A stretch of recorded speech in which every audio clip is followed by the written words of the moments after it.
while you are standing. That is normal. And what that means is your body is not used to stillness. Your body is used to movement and kind of being out of balance. And so we're going to teach our body how to find balance. We're going to teach our body how to get into alignment. And alignment is key. If we can have good alignment, you're instantly going to improve your balance without even having to improve your core. That's the second part. We know the stronger our core is, the better our balance is. Our core is both the abdominal area as well as your low back. So it's both the front side and the back side.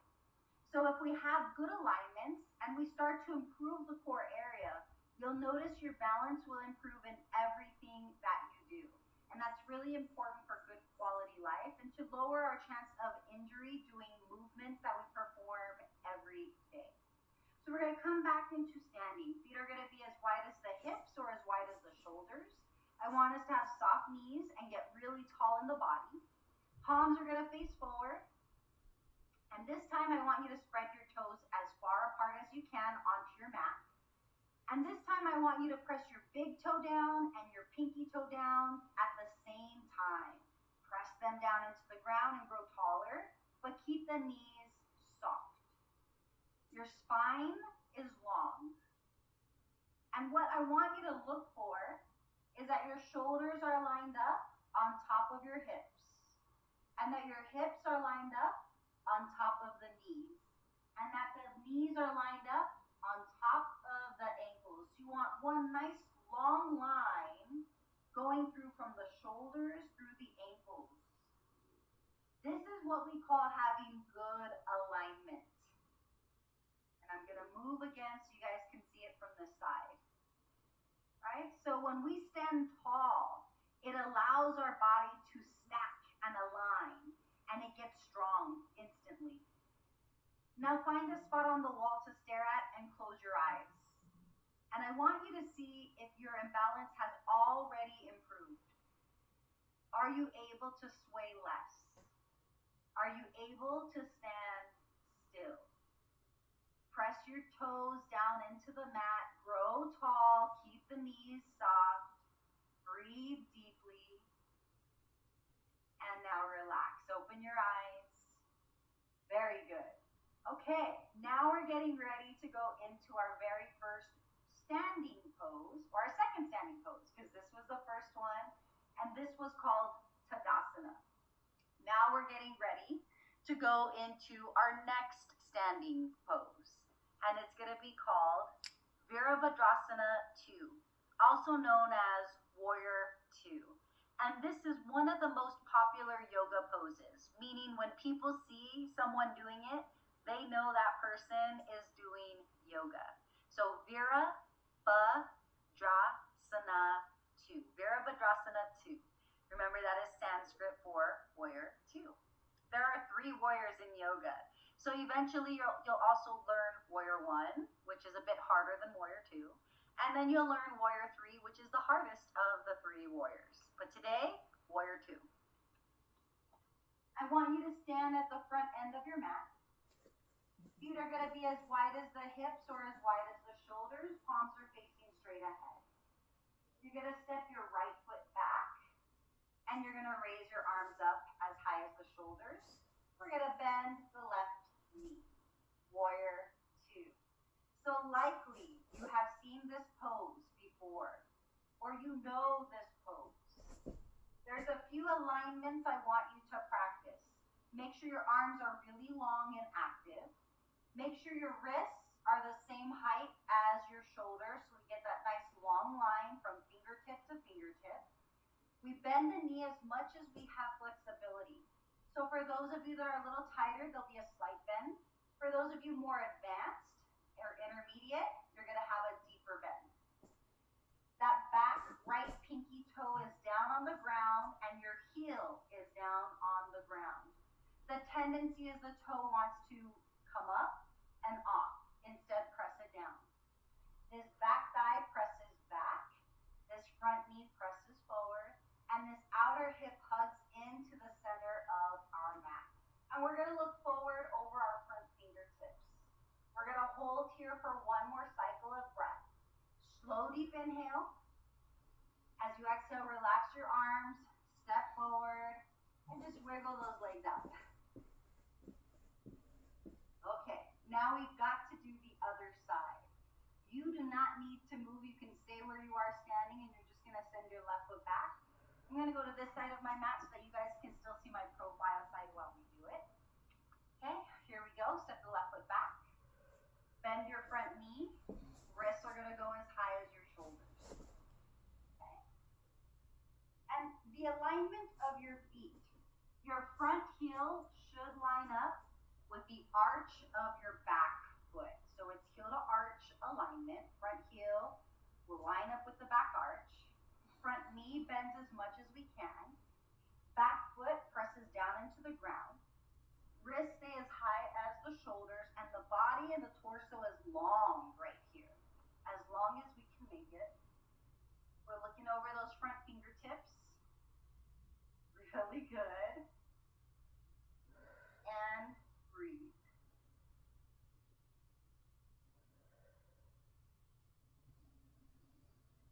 Two more cycles of breath. Typically, students find their arms get tired first and then their legs. That's normal. It's okay if it's the opposite for you. One more cycle of breath. Slow, deep inhale. Exhale to relax your arms. Step forward to the front of your mat. And then relax those legs. Really good job. Okay, we've got just a few other things that I want to show you before we go into the closing of our class. I know today's moving a bit on the slow side, but it's all foundational, and then we'll pick our pace up as we start to move along. Naturally, you guys will become more and more advanced, okay? All right, so from here, we're gonna go into our triangle pose, which is called Trikonasana in Sanskrit. We're gonna come back to the front end of our mat in case we're not already there. Feet are gonna go about as wide as your hips or as wide as your shoulders. If you have a yoga block, you can use one now. We're gonna keep the right foot in front, your left foot in front. So I'm gonna put the block by my left foot. Okay? We're gonna step our right foot back, and this time both legs are gonna stay straight, and we're not stepping as far back this time. In Warrior 2, we stepped back really far, but in Triangle, we're gonna shorten that distance just by a few inches. So both legs are straight, and this time we're gonna go heel to heel alignment. My front heel should make a straight line to the back heel. I'm gonna raise both wrists up so that they're as high as my shoulders. I'm gonna reach forward, kind of like I wanna touch the wall out in front. Then I'm gonna release this hand down and this arm up high. Here's where I can use the block if I can't reach the ground. If you don't have a block, you can rest your hand on the front thigh, or you can rest your hand on your shin, or you can rest your hand on the foot. And some of you might not need a block, and you can rest your hand on the outside of your ankle, outside of your foot. We're gonna rotate the belly button and the chest up towards the ceiling. You're gonna stare down at the ground if you're a beginning student. You can look at the wall in front of you if you're intermediate. If you're more advanced, you can look up towards the ceiling. What we want are the legs straight and the torso long. You're gonna feel the stretch through the inner thigh. One more cycle of breath. Slow, deep inhale. Full, deep exhale. The mouth stays closed. Slowly raise ourselves into that standing position. Relax the arms, relax the legs, and wiggle the feet out. Really good. Now we have to do the other side in yoga. Anything we do to one side of the body, we do to the other side of the body. You're gonna stay where you are standing on your mat. I'm only moving so you guys can see me. Feet are gonna go as wide as the hips or as wide as the shoulders. Step the other foot back. So you're doing the other side. Both legs are straight. Wrists are gonna go as high as the shoulders. We're gonna reach forward as far as you can. That's gonna give you more range of motion as you lower towards the ground. If we can't reach the ground, place your hand on the thigh or the shin, or your block or the ground.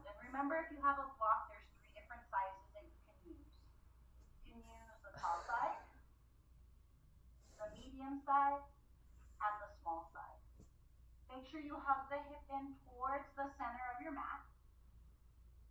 Make the arms long, the legs long, the sides of the body long. And that belly button, we're going to try to twist it open towards the ceiling. You're feeling the stretch of the inner thigh. For those of you that are more advanced, you can shorten the distance of your feet. And that will make you have to go farther towards the ground. One more cycle of breath here. Slow, deep inhale. Good, deep exhale. As you inhale, slowly start to raise. Relax your arms and then step forward towards the front of your mat once more. Wiggle those legs out. And breathe. Really good work, you guys. Really good work. We are doing so good. I am so proud of the work that you guys are doing so far. Okay, so you've learned Warrior 2, Virabhadrasana 2. You've quickly learned triangle pose. We're going to go into side angle pose. We're going to finish with a few back bends, and then we're going to close our practice with a few forward folds and a beautiful Shavasana. Okay? Okay.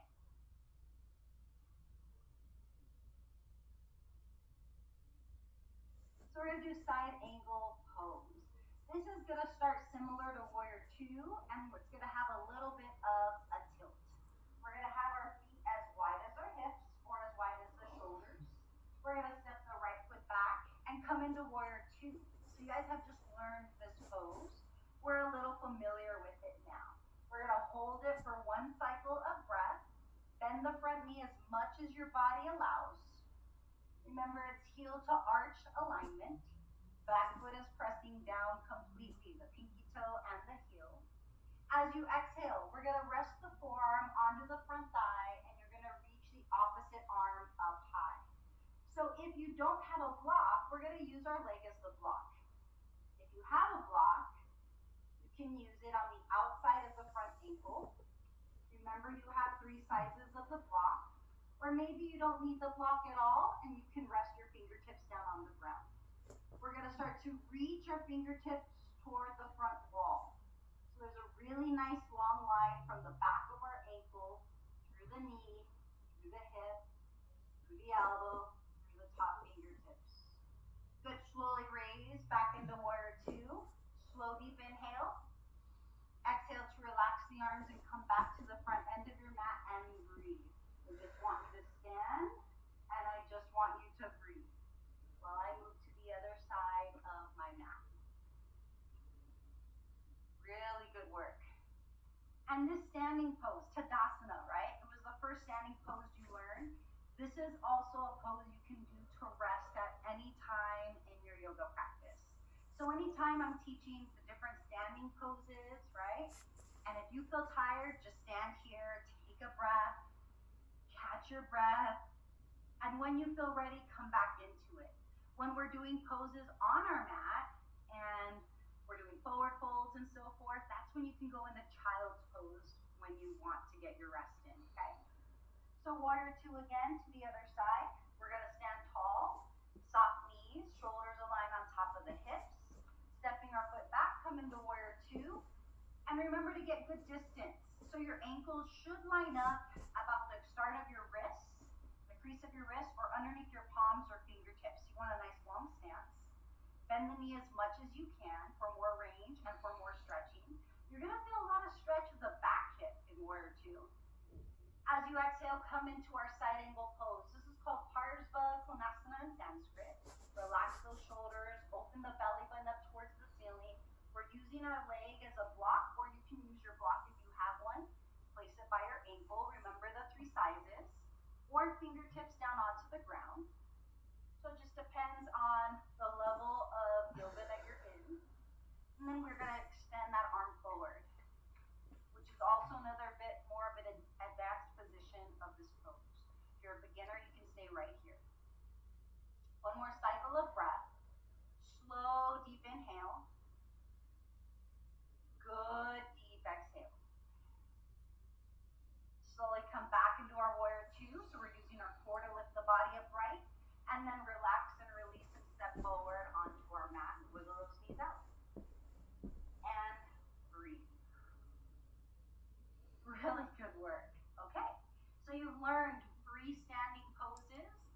now we're getting ready to cool down in our practice. Traditionally in a yoga class, we start slow. We warm our body up, we pick up our pace, we get to the peak pose of our class, and then we start to cool ourselves back down again and then end in Shavasana. And that's why we usually get a lot of relaxation benefits from yoga, okay? All right, so now that we're standing, we're gonna do a quick vinyasa, which is a flow, to help us get back down onto our mat.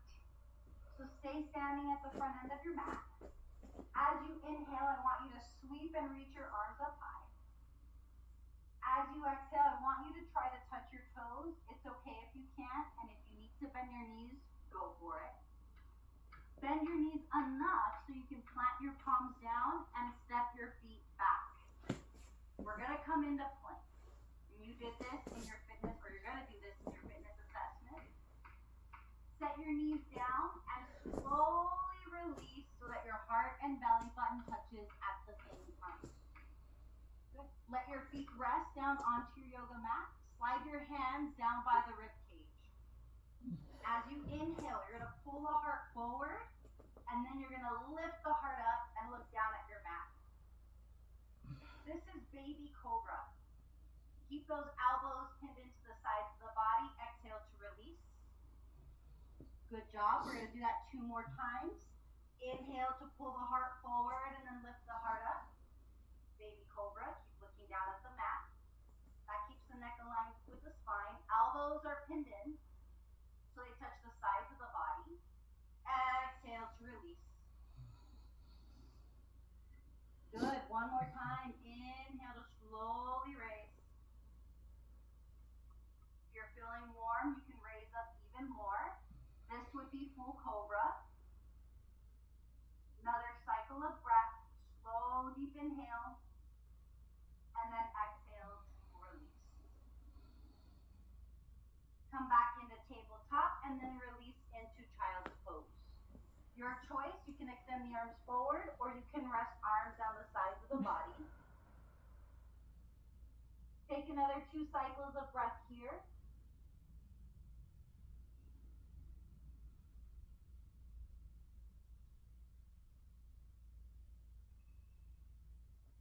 And then slowly sit down onto your heels. Sweep your feet off to the side and have a seat back down onto your mat. Here's where we're going to start to do a forward fold. A forward fold means that we're seated and we're folding forward. And it's really good for stretching the low back, the glutes, and the hamstrings. This is also something similar that you will do in your fitness assessment test called the sit and reach to test your flexibility. For those of you that are very tight, you can use your strap or whatever you're using for a strap. Place it around the arches of your feet and then rest the straps down to the sides. If you don't have a strap or anything you can use, that's okay. We'll do our best. Inhale, sweep the arms up high. As you exhale, we're going to reach and try to touch our toes. If we can't, here's where we use the strap. And we can round the strap around our hands if we need to. And you're going to pull your heart close towards your toes, then down towards your shin. For those of you that can reach your toes, you can take your peace fingers around the big toes and start to release.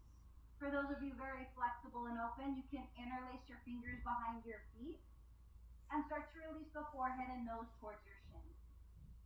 Hold for 3 cycles of breath. Keep your spine long, puff the chest. We don't want to round.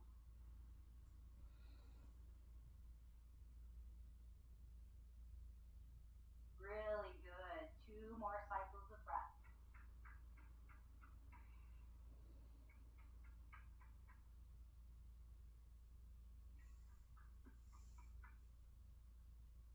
And then slowly take your time to raise into your seated position. Really good.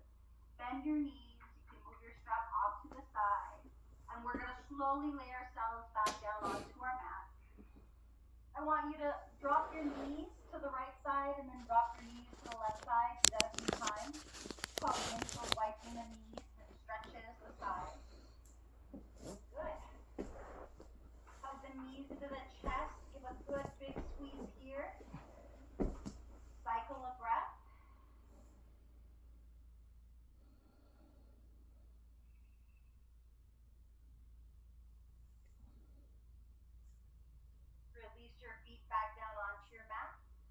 if your low back is tender, then I want you to keep your feet rested here. If you feel good, go ahead and lay your legs, extend them down to rest onto your mat. Have your arms out to the sides of the body, palms are facing up. Relax your shoulders, adjust your hair so you allow your head to rest completely. We're going to rest in Shavasana. Go ahead and close your eyes. Soften the facial area.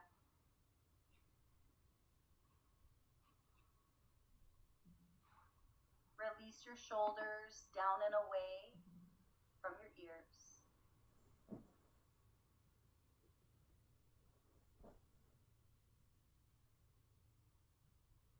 Release tension from the forehead, the cheeks, and the jaw.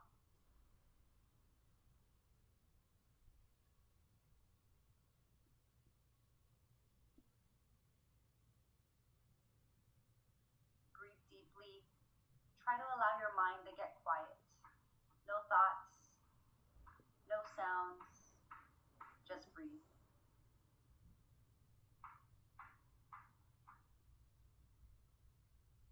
I want you to lay here for as long as you need.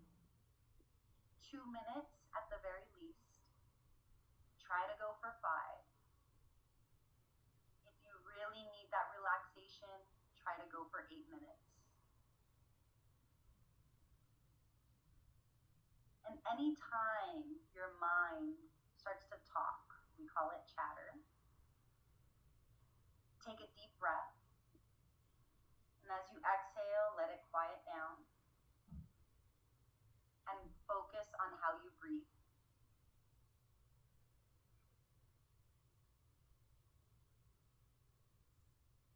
Enjoy your Shavasana. Namaste.